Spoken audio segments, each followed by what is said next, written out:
pagi bro dan sis. Jadi kita di jalan sering kali lihat ya motor seperti Honda Verza atau Honda CB atau Yamaha Vixian yang kemudian dimodif untuk kepentingan touring. Jadi dinaikin travel suspensionnya, dipasangin box. Nah sekarang nggak usah khawatir karena Honda sudah mengeluarkan di kelas 150cc CBX-nya, CB 150X. Apa aja sih kelebihan dan kekurangannya? Nih menurut seorang rider non Honda, kita akan sama-sama kupas kelebihan dan kekurangan dari CB 150X dan apakah ini layak untuk dipinang oleh teman-teman. Saksikan terus ya. Ya, selamat pagi bro dan sis. Di sini saya Leopold bersama Regis dan Kang Asep di belakang. Itu lagi jalan-jalan Sumori pagi sambil ngetes dua motor. Motor apa itu? Ada CB 500X dan CB 150X. Cara yang ini adalah CB 500X, itu CB 150X. Kebalik ya? Kebalik ya? Kebalik. Jadi yang itu adalah CB 500X, yang ini CB 150X. Emang bedanya jauh ya, 350cc, tapi kalau dari segi fisik kalau orang awam sulit sekali bedainnya. Coba kita lihat sini. Bahkan untuk body dan shroud ya, ini yang CB 150X ini jauh lebih gede. Coba dilihat dari arah belakang ya. Bandingin arah belakang. Tuh, gede banget kan? Sekarang coba lihat yang ke CB 500X. Jadi memang porsinya gede banget dan ini memang harusnya diimbangi dengan buritan. Jadi kita tambah side track ya, atau nanti side back supaya nggak terlalu kelihatan kosong. Nah, setelah kurang lebih semingguan nyobain CB 150X ini, kesimpulannya untuk harga 32 juta ini motor sangat worth buying ya. Karena teman-teman nggak usah pusing lagi beli motor sport, motor laki untuk kemudian dimodif untuk jadi motor adventure. Ini udah enak.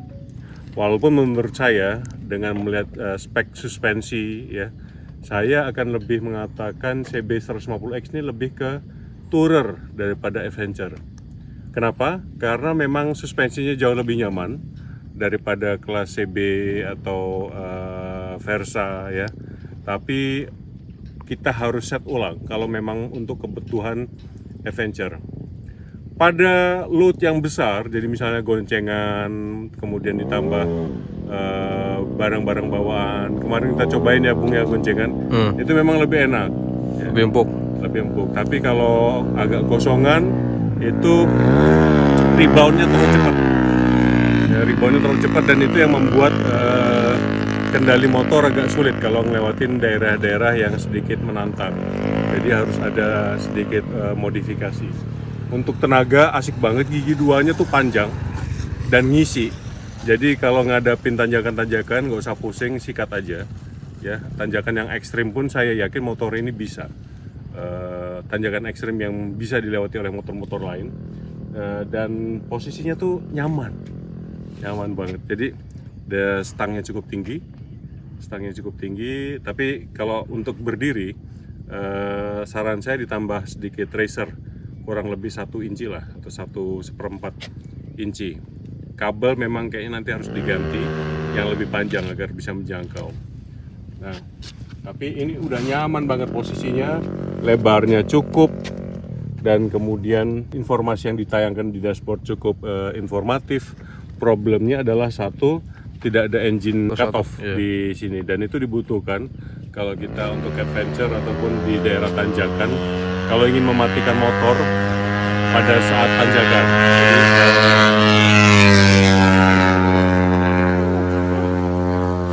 jadi kita nggak mungkin lepas tangan untuk menjangkau kunci kontak. Ini dibutuhkan nih di sini. Tapi saya rasa ini bisa ditambahkan ya, opsional.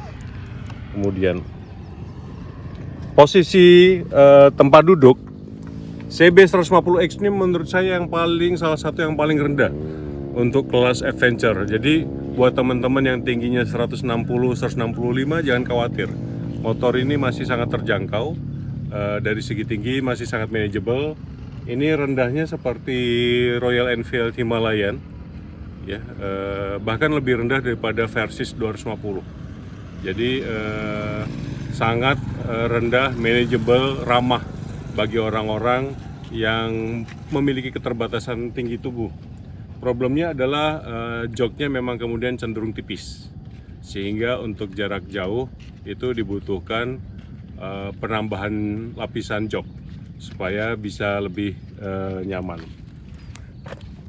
Kalau saya ya, lebih memilih beli motor ini dengan harga 32 juta, 33 juta daripada ADV 160. Kenapa? Karena ADV sekarang di harga berapa sih Bung? 40-an ya? 39-an. Dan kalau harus dipakai touring, lewatin daerah-daerah yang menanjak, ya, banyak tanjakan, turunan dengan load yang besar, saya tetap lebih percaya motor kopling.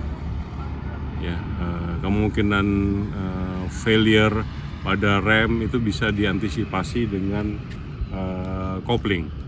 Jadi ini lebih value, menurut saya salah satu yang paling value, dan agak kemurahan untuk ukuran Honda.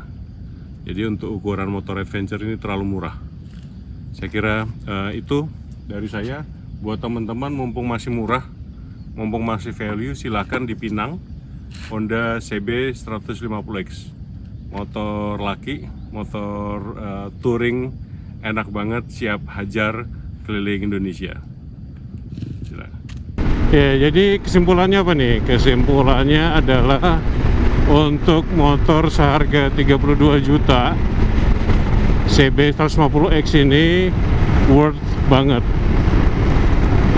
Kalau bro dan sis butuh motor buat adventure, buat keliling-keliling, buat explore Indonesia dengan budget yang sangat masuk di akal, ini package yang menarik.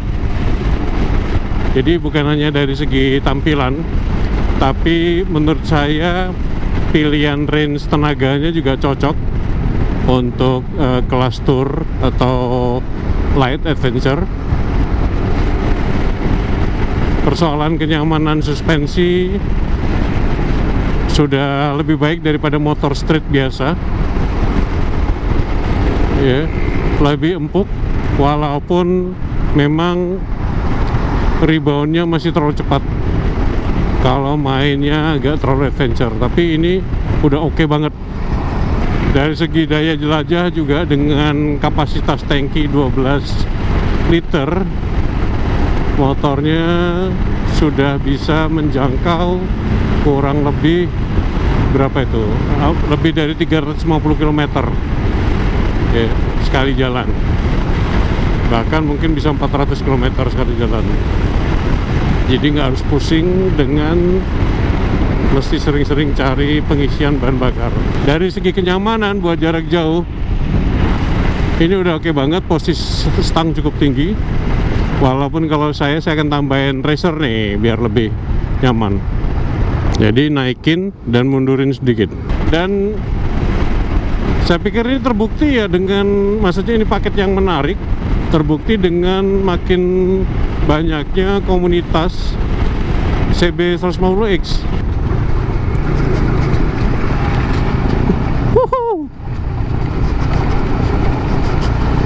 Nih, reboundnya masih keras, tapi oke nih kita pakai berdiri.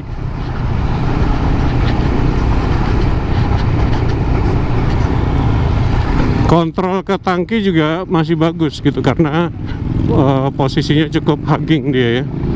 Kayaknya itu ya paling PR terbesarnya kalau buat saya sih suspensi. Kalau tenaga udah oke kok. Mau ngebutuh berapa besar sih? Suspensi ini kalau bisa lebih enak lagi, asik.